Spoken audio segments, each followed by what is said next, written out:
The French and German leaders will, of course, be facing the issues and challenges facing Europe. Macron really, of course, on a drive at the moment to push for his plans of greater European integration. This, of course, as the UK plans to leave the European Union, and Brexit will be certainly on the agenda today, but also in the face of the resistance from nationalist and populist leaders within Europe. And he really is hoping to get Angela Merkel on side for his plans.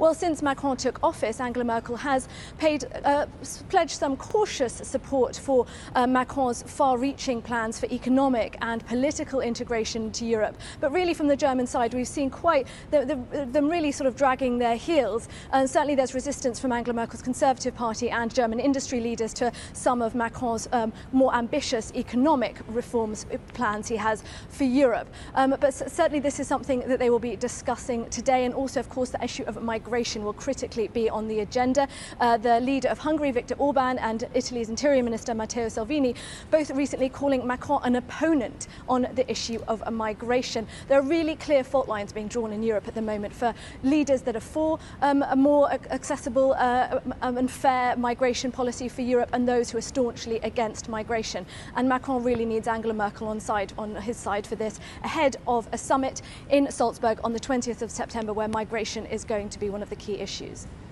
Now, Jessica, both Macron and Merkel are under so much pressure at the moment. Is this meeting helpful, or is it going to be a distraction? Well, Merkel and Macron may not always see eye to eye, but they do get on very well. And I think we'll see real important signs of unity at the moment, because these are two leaders that really could do with a friend at the moment.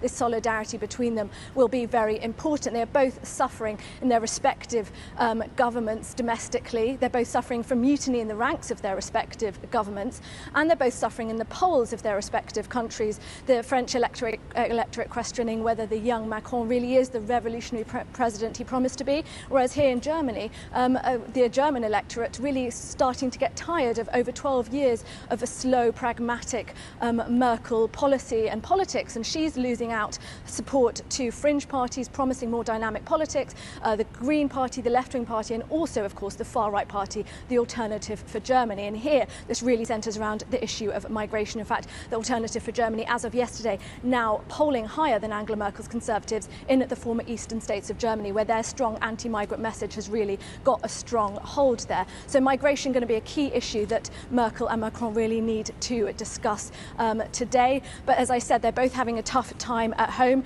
and we're used to seeing the French-German motor really being the driving force of politics in Europe, and it really does seem to be spluttering a bit at the moment.